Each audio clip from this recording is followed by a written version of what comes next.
Hey, what's up, you guys? It's your girl JoJo, and I'm coming to you with a review for Marriage Boot Camp Season 10. Y'all know I don't know the episode. I always put it on the screen. So, y'all, Marriage Boot Camp done messed around and got good. I was not even expecting it. These last 2 or 3 episodes have been great, and I have really enjoyed them. We counting on down to the season finale, but I'm not going to edit this video, so I'm trying to get my thoughts together so we can just get through this really quick and talk about a few things on the show that I thought were interesting and noteworthy. So the first thing that I want to talk about is a little bit of last episode. Y'all know I was in Denver, so I didn't do the review, but the whole thing with them going back into their childhood and sharing a traumatic experience, it really opened up a lot of doors for a lot of the people within the group. But I think the most interesting one had to be Matt's story of being raped as a child and Jim's story of saying that nobody took care of him. He took care of himself because his mother was on drugs. And I said, I knew it.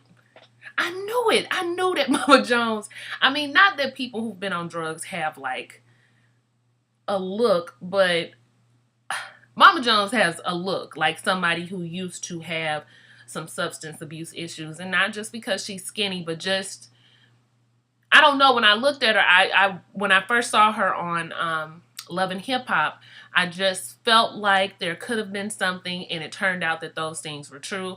I promise you, I've never heard the two of them really mention their parents' former drug issues. Chrissy does talk about her parents. You know, both of her parents have passed away, but I've never really heard them talk about it. So both of them had parents who dealt with substance abuse, and they had that shared experience, and they took that shared experience and promised that they were going to love each other past all of that pain and all that disappointment, and it was going to be them. So it makes a lot of sense now why Chrissy kind of looks sometimes at Mama Jones like she does, because here you are trying to be all overprotective with your son now, but what about back in the day when, you know, you weren't really caring for your son? Your son was out there fending for himself. Makes a lot of sense why Jim does have a lot of anger, why he is so protective of the relationship with his mother, because he really doesn't want to lose her again, you know, in any type of way. So even though she's clean, he doesn't ever want to take the chance of losing that relationship with her again, because he worked so hard to get it and to get her attention. So that part was very interesting. Matt, you guys know that he has worked his way up to being a favorite of mine. I still believe that there's some things with Matt, like, I'm not going to say he's being deceptive, but I don't always know if he is. I feel like Matt puts on at times, but I do believe him when he said that he has experienced trauma. So it moved us into this episode where there was going to be yet another exercise. It's always an exercise, y'all. And the particular exercise this week is going to be them writing down all of the things that they don't like about themselves on this wooden paddle. Now, you would think that this exercise would go okay, but apparently there were a couple of people in the group who felt they didn't need to do the exercise, and that included Tanya, Amber's mother. That included Mama Jones, who was really still mad about last week. And for whatever reason, it included Chrissy. Chrissy says she knew her problems and she didn't need to go and do this exercise. I thought that was strange because she's been participating otherwise, but I think we started to understand more maybe why she didn't as the show went on. So they're going into this exercise, and you guys know we can't do an exercise without Amber getting mad about something. She's upset because Matt didn't want to get out of bed that day. Okay, Matt said he didn't feel well. And she's just like, he's perfectly fine. He's just BSing, and he's just this, and he's just that. She's very upset with him. And it was just, I don't know, like, I don't understand Amber. I don't understand her moods for her to flip on him the way that she did because he said he didn't want to get out of bed, regardless if he was sick or tired. You know, you could be either one. And, you know, he just didn't feel like doing it. And he made the comparison, when you didn't feel like getting out of bed, I was there for you. And she was like, that was different. I was sick. You're not sick. You're just BSing. You don't want to do anything. You're this, you're that. And when she talks to Matt, she gets down really low in his face. And I don't condone men hitting women, But I will say that I can understand why the two of them fight, because nobody wants to be pushed like that. Like, don't get into my personal space, because if I hit you, I'm going to be in way more trouble. So please stop doing that to me. I don't know how Matt and Amber have stuck it out this long, honestly, because they have a very dysfunctional relationship. But she gets down low in his face and she is talking crap to him. She eventually does go downstairs. Matt eventually does come downstairs too. And he did participate in the activity. But the whole time, Amber is just so mad that he didn't want to come downstairs in the first place. Okay, she is pissed off at him.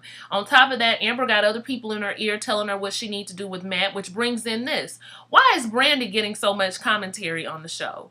It's not that I don't like Brandy, but I don't feel like she should be getting to talk this much. I also don't feel like she need to be telling people what they need to do with their relationship, because you came here to solve your problems. Just like I told Chrissy a couple of weeks ago, quit trying to be everybody's smooth auntie and solve everybody's problems, best friend. We don't need you to do that. We have the therapist for that. Thank you much. But you know, all of that has just kind of riled her up. So when they're doing the activity and they're writing things they don't like about themselves, Amber's writing all of the things that have to do with her, but the blame really is, it kind of puts her in like the therapist said, it puts her in victim mode and kind of makes everybody else look bad. You know, I wish I would quit falling for men that aren't good for me. I wish I wouldn't deal with liars and manipulators. I hate that I do this. I hate that I do that. And then she got that paddle and, you know, she acted like Amber. Okay, Matt said that he hated certain things about himself. He hated his future. He hated his past. He hated that he was so angry. It was just several things. Renee wrote a book about what she didn't like about herself. I don't really remember what Jen and Lena wrote, but they wrote a couple of things. And then Guy wrote a lot about how he hadn't been a good father, how he wasn't supportive, how he was flip-floppy and, you know, a lot of different things, emotional. Brandy wrote a lot of things. One of the things that stood out to me was when she said she hated the fact that she was insecure about her looks and getting older. That is something that a lot of women deal with, including myself. It's not that I'm worried that I'm going to just be butt ugly, but, you know, I feel like I'm aging like my father's side of the family. And, you know, they don't, that's mean. But I'm just going to keep it real. They don't age as well as my mom's side of the family. My mom's side of the family ages very well.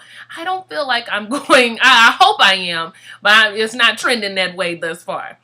So I kind of related to her in that moment. And so after they write everything out, you know, the doctors let Mama Jones and Chrissy know that, you know, you guys are really cheating yourself out of this. And they had this like flip-floppy type attitude. I was so confused. Like, fine if you still mad, Mama Jones, but Chrissy, what is your issue? But later in the show, Chrissy does say something about, you know, she feels like she already knows all of her problems and they've been there and they've been trying to do this work, but obviously Jim and Mama Jones don't feel like this is the place for them to work on their issues. Well, y'all go home. You know what I'm saying? Y'all go home. Why are you getting an attitude with the doctors for doing activities that you guys signed on to the show to do?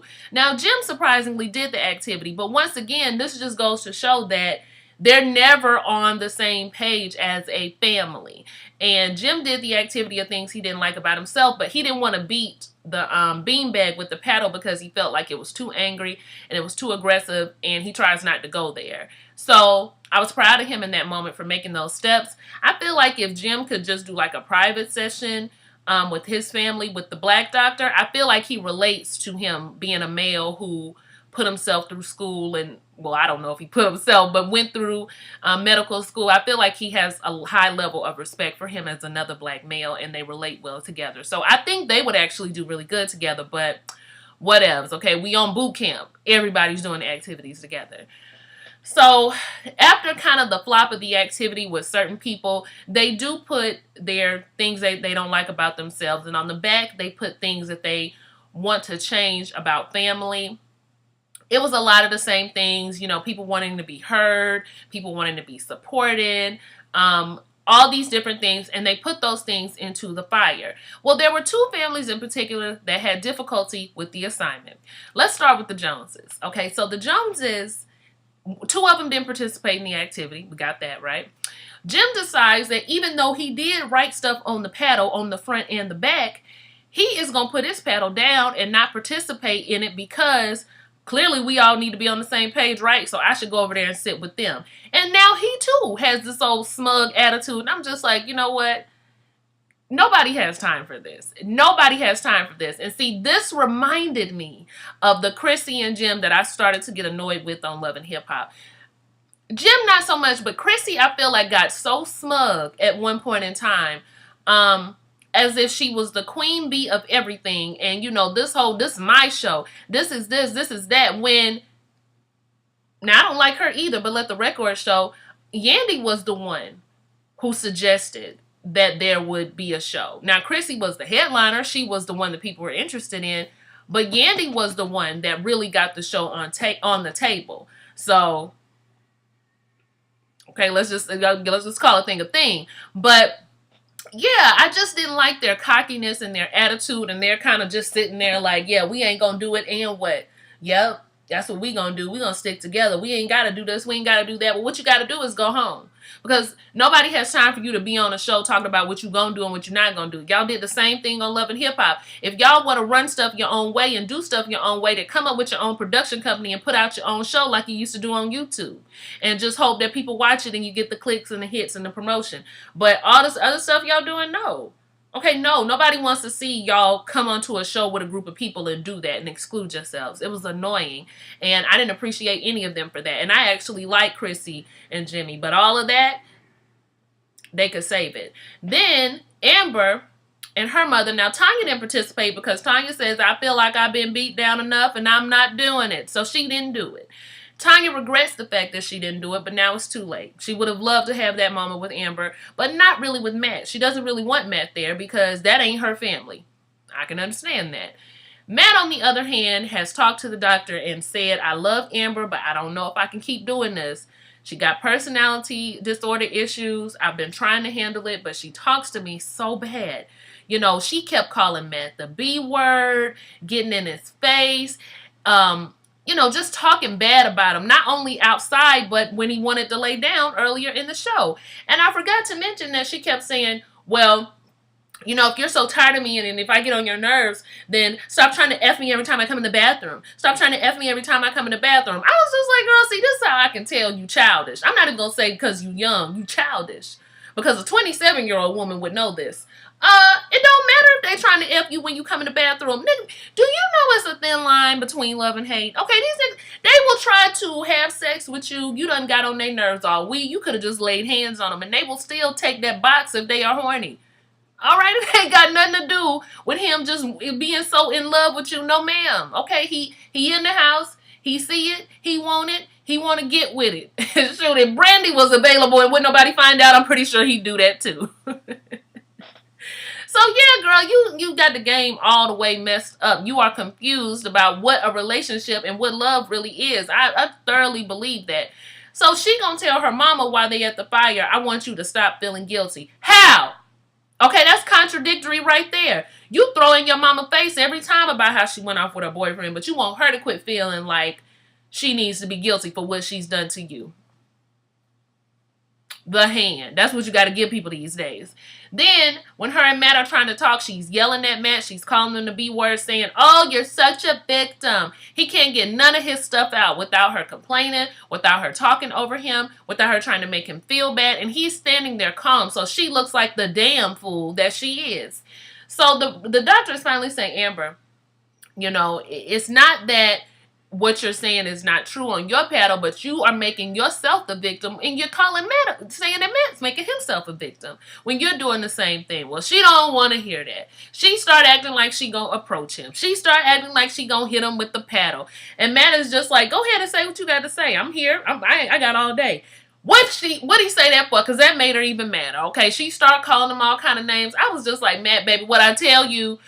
What did I tell you? Go out here, get on Tinder or Plenty of Fish or something. Meet you a woman around your age with a little bit more maturity, with a little bit more sanity. Okay, because Amber, even if she was older, I think she'd be off her rocker too. But quit messing around with this little girl. All right, she is childish. Get you a grown woman, and if you are being deceptive, then you doing a darn good job. Okay, and even if he is, why stay with somebody who's being deceptive? Why stay with somebody who makes you look like that, Amber? It just doesn't make any sense. So let me not be getting myself riled up because it's stupid. But Matt ends up sleeping on the couch because he ain't got time to deal with Amber. I want him to leave. I want him to leave. I'm sick of that. And as far as the Joneses go, if y'all gonna continue not to participate and continue to act like you don't need to be there, because like I told y'all, if y'all don't believe me now, you ain't never gonna believe me. Those two do not have any problems. Not any problems that they're interested in solving. The issues are not that deep, because whenever they do come onto something or come onto a reality show, they end the show the same way that they started. Nothing really changes. They did it on Vow or Never. They've done it on Love and Hip Hop. The only thing that has happened is that they actually got engaged. They are still not married because they don't want to be. Jim still is making an album that will never happen because Chrissy allows it. Mama Jones still do what she want to do and cuss out security and cuss out the cameraman like she did at the end of this episode because everybody allows her to. Her and Chrissy will argue and they will make back up. This is the relationship that they choose to have. Don't nobody want to work on it. They just want a television check. I'm convinced of that, and I hope you all are convinced of that as well. Don't mean I don't like them. I'm just saying, child, get your own show and do your own thing. Quit coming on to these group shows and telling folk what you're going to do and what you're not going to do. That's it, y'all. Okay, that was Marriage Boot Camp. We're going to see what comes of Mama Jones showing out at the end and saying that she was effing going home and she don't appreciate it. Mama Jones, you was on crack. Okay, you was on crack. You did crack. You was a crackhead.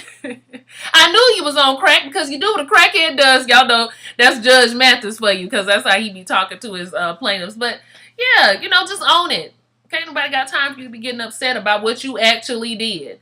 But that's it, y'all. All right, y'all have a wonderful Sunday. I'm gonna just direct upload this, and I will see you guys next time for Iyanla Fix My Life. I'm gonna do it after I work out. All right, bye.